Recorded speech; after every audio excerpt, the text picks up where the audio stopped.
Y News. President Ferdinand Marcos Jr. meets with several high-ranking officials before the opening of the 21st International Institute for Strategic Studies, or IISS, Shangri-La Dialogue in Singapore. The Department of Justice, or DOJ, reveals that they decided to transfer the venue of cases filed against religious group leader Apollo Kibuloy and 5 other accused to preserve the integrity of the charges. The Department of Foreign Affairs, or DFA, condemns the recent satellite launch using ballistic missile technology of North Korea. And we will discover why Donald Trump became the first former president of the United States to be charged with falsifying documents to hide a payment for silence before the 2016 elections. Good evening, Philippines and the world. Today is Friday, the 31st of May, 2024. Join us in the next hour as we deliver today's top stories around the Philippines and in other parts of the world. We are also seen in 1,935 satellite monitoring centers nationwide and via live streaming worldwide through the UNTV News and Rescue social media channels. I am Harlene Delgado. President Ferdinand Marcos Jr. met with several high-ranking officials of Singapore.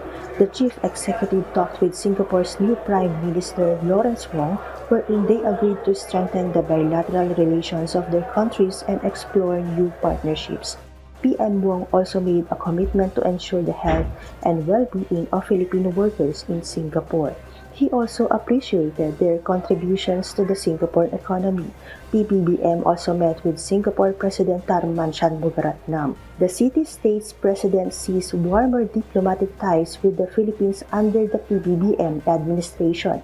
He also looks forward to embarking various agreements with the Philippines and other related concerns. The Singapore leader expressed his intention to visit the Philippines this year. Additionally, President Marcos had a meeting with former Singapore Prime Minister and now Senior Minister Lee Hsien Loong. The aim of these meetings was to further strengthen the ties between the Philippines and Singapore. Erlyn Simon, UNTV News and Rescue. We serve the people, we give glory to God. The Department of Justice, or DOJ, emphasized that there are compelling reasons why they ask for the transfer of cases against religious group leader Apollo Kibuloy from Davao City to Metro Manila. Dante Amento tells us why. The Department of Justice, or DOJ, revealed that they decided to transfer the venue of cases filed against religious group leader Apollo Kibuloy and 5 other accused from Davao City Regional Trial Court to Quezon City Regional Trial Court to preserve the integrity of the charges. And they are also considering the safety of the witnesses. Hindi natin sinasabi na nai-influensya na po yung mga judge sa Davao, pero syempre, para lang manigurado, we have to put the case in an area where it is free from any possible influence. DOJ spokesperson Assistant Secretary Miko Clavano said if the case proceedings remain in Davao, it would be tainted with doubt. Clavano further explained Kibuloy is very influential in the area. Alam naman po natin na influential masyado at napakaraming resources ang ating respondent sa kaso, no, si Pastor Kibuloy. In a statement, Kibuloy's lawyer said they filed a motion for reconsideration at the Supreme Court. The transfer will allegedly burden the 6 accused as they need to bring witnesses to Quezon City. The DOJ, on the other hand, responded it is the right of the accused to avail all legal remedies. They're free to do what they want. May mga remedies naman po ata sila. Pero ang sa atin, bakit hindi natin gusto na mailagay yung ating yung kaso sa isang lugar kung saan wala talagang impluwensya. Dante Amento, UNTV News and Rescue. We serve the people. We give glory to God. The Metropolitan Manila Development Authority, or MMDA, says police stickers found on escort vehicles were not intended for misrepresentation. The agency also expresses their dismay on the way the Highway Patrol Group treated their 2 personnel involved in the incident. Asher Kadapan Jr. explains why. Motorcycles with police stickers used in escorting Senator Francis Tolentino by two personnel of the Metropolitan Manila Development Authority or MMDA were old and were used by previous personnel. MMDA Acting Chairman Romando Artis explains this, saying the stickers may have been attached by old personnel previously affiliated with the Philippine National Police or PNP. Kasi may mga opisyalis kami dito sa MMDA na come and go na yung iba galing sa PNP. So baka along the way nadikitan po ito ng sticker ng police, kaya po nalagyan ng ganon. Pero hindi na po namin ma-determine kung kailan exactly nalagay yung sticker na yan. Artis, however, denies the intention of misrepresentation, nor did the two escorts introduce themselves as policemen. Masasabi po namin na hindi naman namin polisiya or sinasadya na maglagay ng sticker na yan to misrepresent ourselves. In fact, doon po sa aming initial na investigasyon, nung napara naman daw po yung aming mga tauhan, agad naman po nagpakilala na taga MMDA. The two MMDA personnel involved in the incident were already released from detention and their criminal charges dismissed due to lack of basis. While the MMDA conducts its own investigation to make sure they have no administrative accountability. However, Artis expresses his sentiments towards the incident. Ang aking lamang pong reservation siguro, nandito si Kong Busita na dati rin naman police, the way yung pag-treat doon sa tao namin. Dinitain sila sa mahabang oras, hinayaang ma-interview ng mga media sa harap nila, which can be considered as an interrogation, na wala pong abogado yung aming pong tauhan. Asher Cadapan Jr., UNTV News and Rescue. We serve the people, we give glory to God.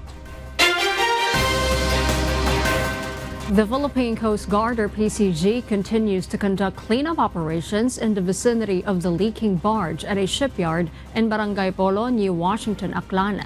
Meanwhile, fishing is temporarily prohibited in several barangays in the municipality due to health risks posed by the oil spill. Ryan Nakalale details why. The Philippine Coast Guard or PCG continued today, May 31st, the cleanup of the oil from the capsized barge at the shipyard in Barangay Polo, New Washington, Aklan.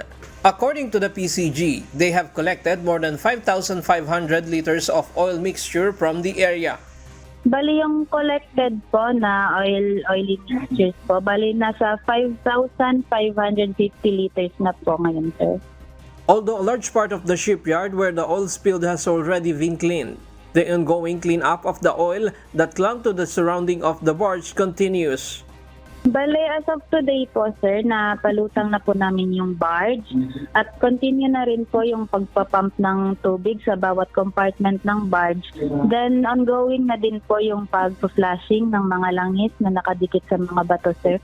Pero konti na lang din po yun. The local government of New Washington has implemented a fishing ban in 4 barangays affected by the oil spill. These barangay are Polo, Poblacion, Pinabucan, and Tambak.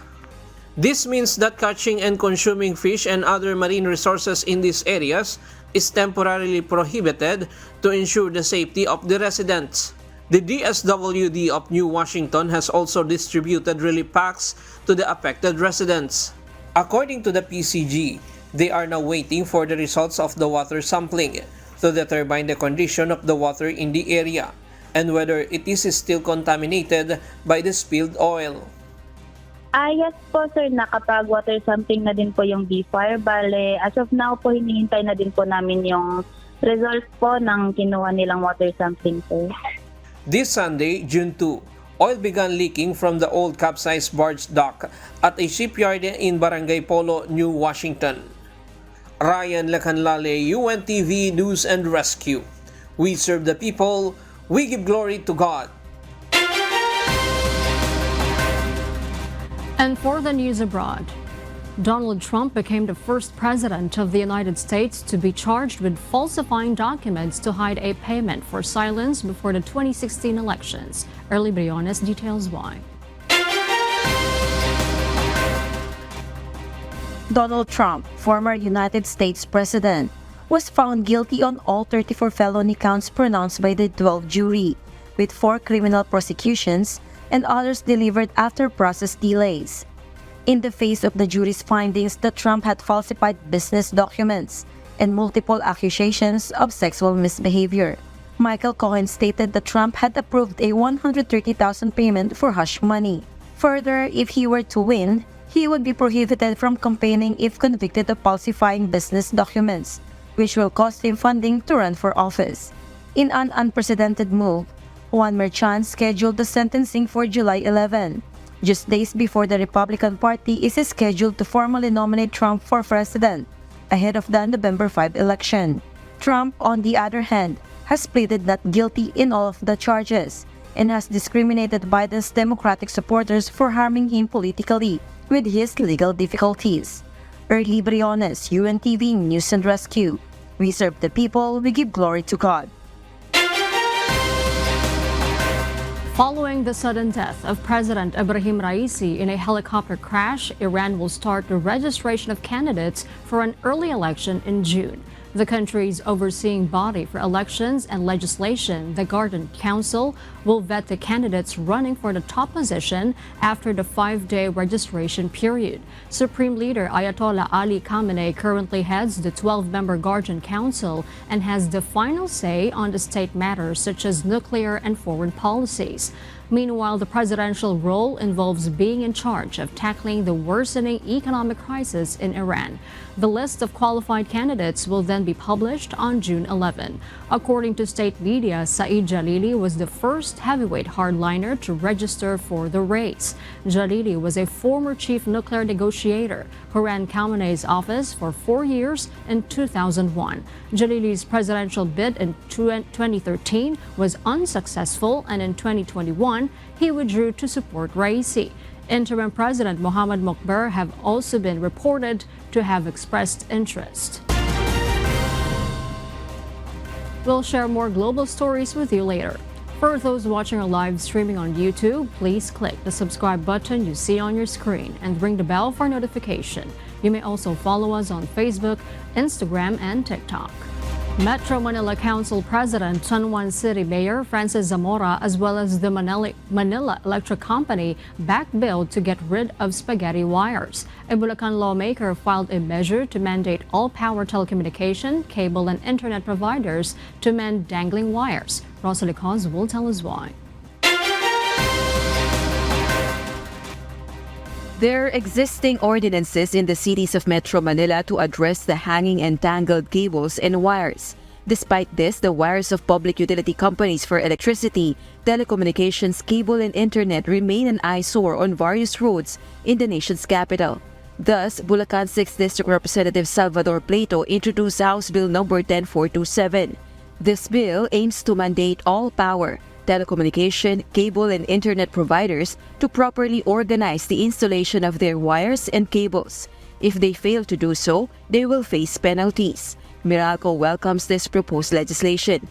Lahat ng mga lugar na napansin namin na talagang kailangan tanggalin yung mga linya at ayusin, ginagawa natin. In fact, there were instances, pati yung mga telco facilities o internet facilities na napuputol because of our operations, we had to do it because at the end of the day, those are our poles. And currently, they have an ongoing campaign aimed at ensuring the orderliness and integrity of their facilities for public safety. However, they admit that there are cables from other public utility companies attached to their poles. Marami nga nung panahon ng pandemic, lagay lang ng lagay, latag lang ng latag without even informing us. So naging problema talaga yan. To the point, we had to take it out unilaterally kung minsan, kung kailangan, kung sobra na talagang delikado. So that's what we did. We have ongoing operations all over Metro Manila, all over our franchise area, and we will continue to do so. San Juan City Mayor Francis Zamora, who is also the president of the Metro Manila Council, believes that organizing public utility companies' wires and cables will be more effective if there's an existing law regarding it. if you were to ask me, mas may ngipin talaga ang isang national law. Pagdating sa local ordinance, kami naman sa San Juan ay pinapatupad namin ito. In fact, we work closely with them. Ngunit naintindihan din naman namin yung logistical challenges para sa kanila na hindi rin ganun kadali gawin yan. Dahil kung titingnan mo yung mga lugar kung saan ito matatagpuan, yung mga wires talaga, kita mo patong-patong na, buhol-buhol na. No? So, it will be a big undertaking, but it can be done kung talagang papagpursigin. The citizens support stricter measures against public utility companies that are irresponsible with their facilities and allow hanging cables that could cause accidents. Delikado yan sa mga bahay-bahay kasi pagmumula ng sunog yan, yung di maayos na pagkakamada nila ng mga wiring. O dapat talaga bigyan sila ng para ayusin nila yung trabaho nila. Pangit naman talaga tingnan dito, doon. Kahit sana, ganun talaga, kahit doon nga sa kabila dapat nabigyan action yan Ewan ko kung saan isasumbang yan para maayos yan. Ang sa akin lang dyan, dapat ayusin na lang kung maaari, ayusin na magkabit, maglagay. Kasi alam naman nila na may batas Ngayon, kung para saan sila, wala silang magagawa. Rosalie Coz, UNTV News and Rescue. We serve the people, we give glory to God. The Department of Health announced on Friday, May 31, the first confirmed recorded death linked to vaping. According to the DOH, a 22-year-old man succumbed to a heart attack induced by severe lung injury, which has been attributed to his 2-year use of vape products. The Health Department report indicates that the patient, who was rushed to an emergency room in 2023, had no underlying health conditions. Over the course of 2 years, the young man reportedly vaped daily, leading to the development of his lung condition. The DOH reiterates that the use of electronic cigarettes and vape devices significantly increases the risk of acute myocardial infarction, commonly known as a heart attack, as well as stroke. Health experts are once again urging the public to cease the use of tobacco products due to their detrimental effects on health. The Department of Health, or DOH, warned the public about the increased risk of waterborne and foodborne diseases, influenza-like illnesses, leptospirosis, and dengue, referred to collectively as wild diseases during this time of the year. This announcement comes following the State Weather Bureau Pagasa officially marking the start of the country's rainy season. Jed Neresina details why. The Department of Health, or DOH, continues to strictly warn the public about the heightened risk of various diseases. It's a challenging time to fall ill, as it impacts not just health but also the livelihood of many. Health Assistant Secretary Albert Domingo underscores the importance of maintaining a healthy diet and getting sufficient sleep to bolster the body's defenses against these diseases. Ang mga prutas at gulay ay nakakataas po naturally ng immunity. Hindi natin kailangan bumili ng supplements, hindi natin kailangan mag-vitamins. Tayo ay kumain ng wasto, prutas at gulay. Konti lang po ang karne, wag maalat, wag matamis. Tayo ay matulog ng 6 to 8 hours as much as possible. Strengthening immunity is crucial in avoiding what we are known as wild diseases, water and foodborne diseases, influenza-like illnesses, leptospirosis, and dengue. These diseases are prevalent during the rainy season, and with Pag-asa officially declaring its start, the public is advised to remain vigilant. Assistant Secretary Domingo highlights that waterborne and foodborne diseases are often caused by consuming food or drink contaminated by bacteria, parasites, or viruses. Yung mga tubig na iniinom natin, siguraduhin nating malinis at pwedeng inumin kasi dyan nagsisimula yung gastroenteritis. To ensure safety, he recommends boiling water for 2 minutes and allowing it to cool before drinking. Additionally, the rainy season often brings an increase in coughs and colds, categorized as influenza-like illnesses. Ayaw natin na tayo ay mahawa sa COVID, pero hindi lang COVID ang nagiging dahilan ng ubot-sipon. Nandiyan yung ubot-sipon na umiikot-ikot, yung ating influenza, yung mga normal lang na sa paligid natin. To prevent this, wearing a face mask and regular hand washing are essential. The health officials also cautions against wading through flood waters, which can lead to leptospirosis. Leptospirosis, yung lepto, nakukuha po yan kapag lumusong sa baha. Bakit? Doon sa tubig baha, nandun yung mikrobyo na galing sa ihi, kadiri no, ng ating mga daga. Symptoms of this disease include fever, chills, conjunctival suffusion, headache, and jaundice.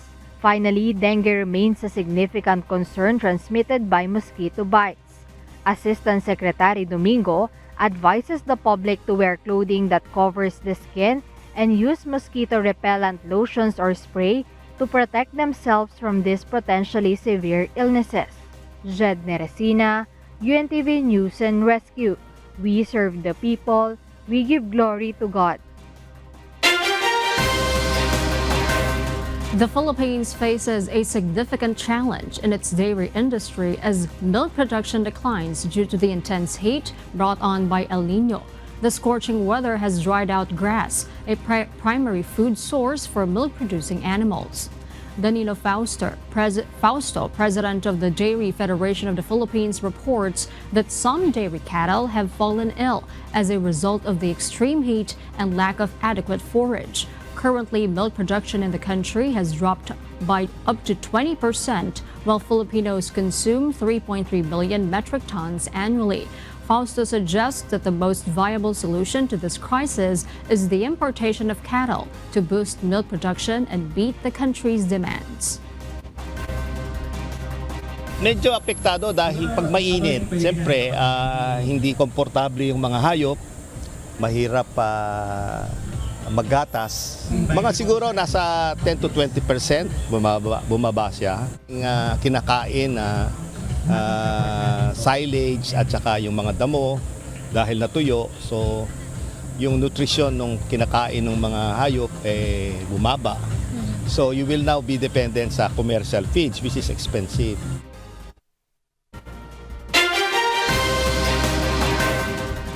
And in other global news, thousands have taken to the streets in various parts of New Zealand, rallying against what they claim are government policies infringing on Maori rights. The demonstrations coincide with the unveiling of the first budget by the centre-right coalition government, which includes tax cuts and austerity measures affecting several sectors, such as housing and conservation.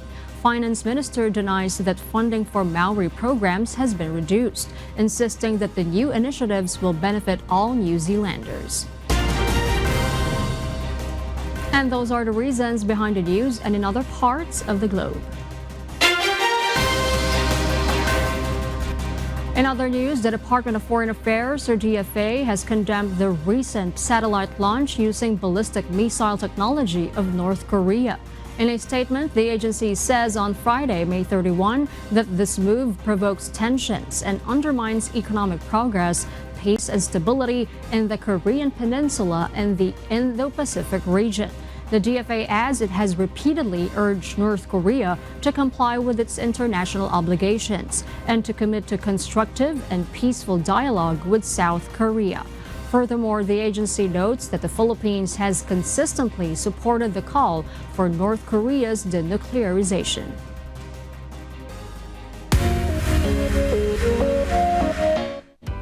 As graduation season unfolds, several senior citizens have walked across the stage, proudly receiving their diplomas. Their achievement serves as a powerful reminder that it's never too late to pursue education and realize one's dreams. Sidex Ramanes will tell us why.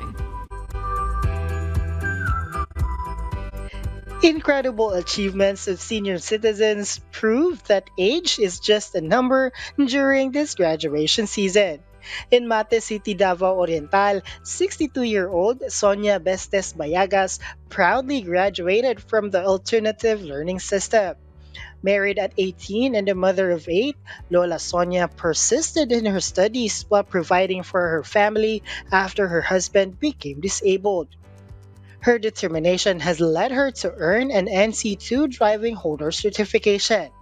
Lola Sonia dreams of continuing her education to become a midwife one day. Meanwhile, 67-year-old Marcelino Estonactoc graduated from senior high school at Maypaho High School.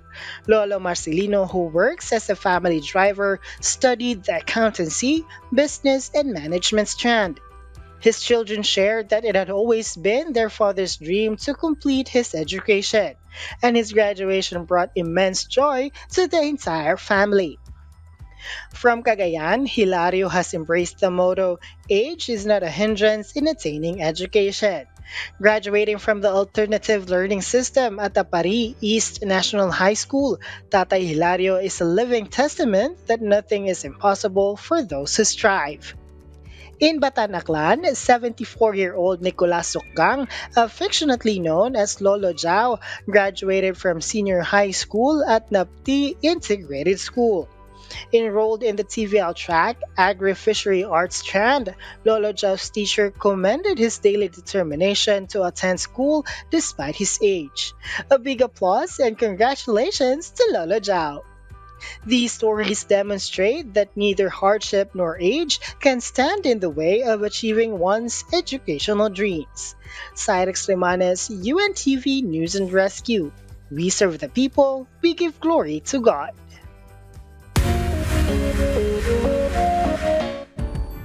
KTR Music House has officially welcomed its newest family member, the band Letters from June. This fresh and vibrant group is set to warm our hearts with their new songs, bringing a unique sound and energy to the music scene. The band's debut song, titled Between, has been chosen as the theme song for the 30th edition of Wish Date, set to take place this June at the iconic Araneta Coliseum. Gladys Tuwabi will tell us why.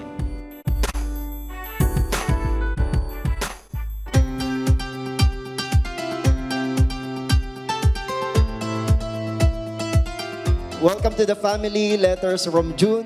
In a heartwarming story from the music world, the band Letters from June says it's a dream come true to finally have their music discovered and shared with the help of KTR Music House.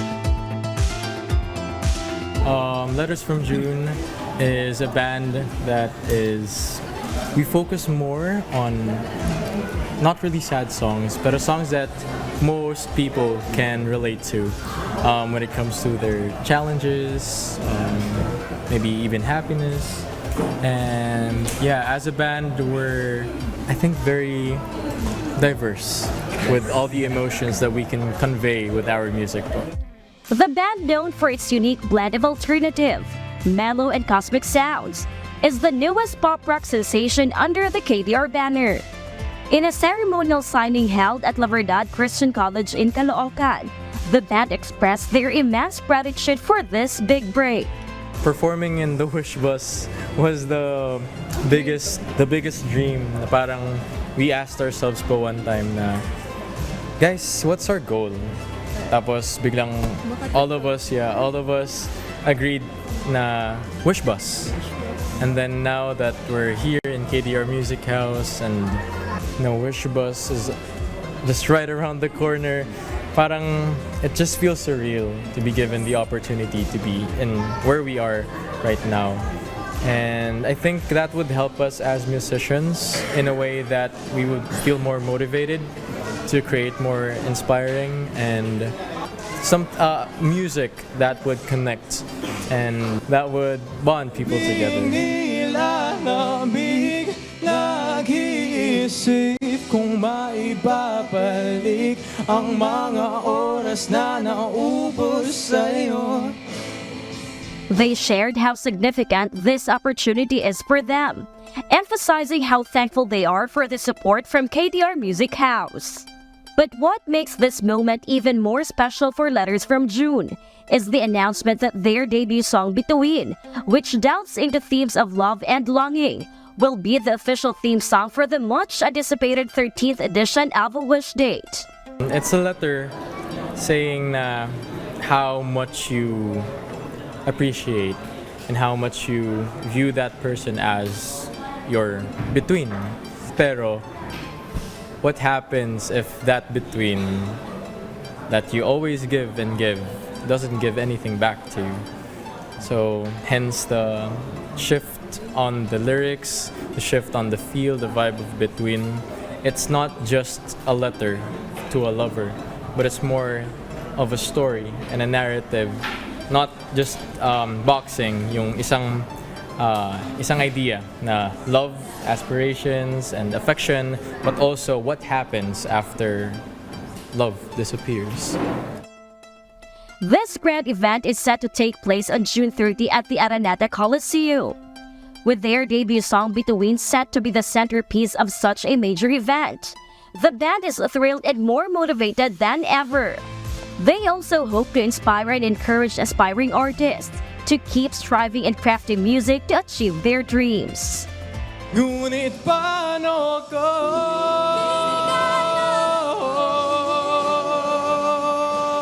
Gladys Tumabi, UNTV News and Rescue. We serve the people, we give glory to God.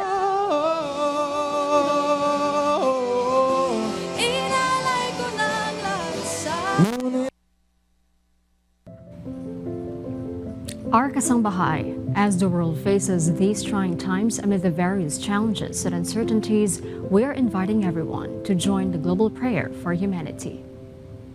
Good day. I'm Brother Eli Soriano of the members of the Church of God International. I want to invite you to join us in a minute of prayer every day to pray for humanity and the whole world as we go through these perilous times.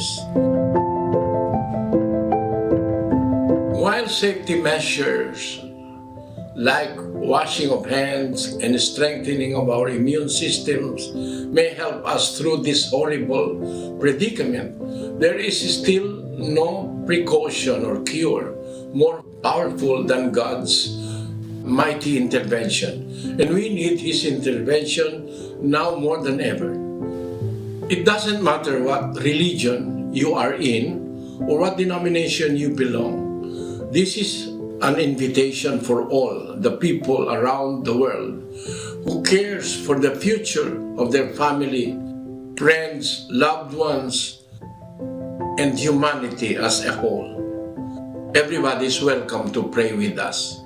For more details, you can check out the description box below. Thank you very much, and I hope to hear from you soon. May God bless you.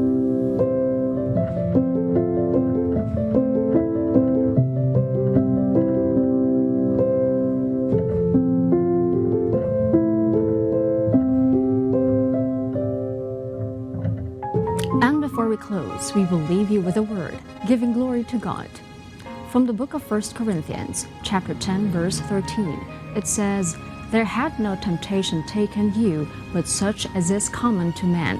But God is faithful, who will not suffer you to be tempted above that ye are able, but will with the temptation also make a way to escape, that ye may be able to bear it."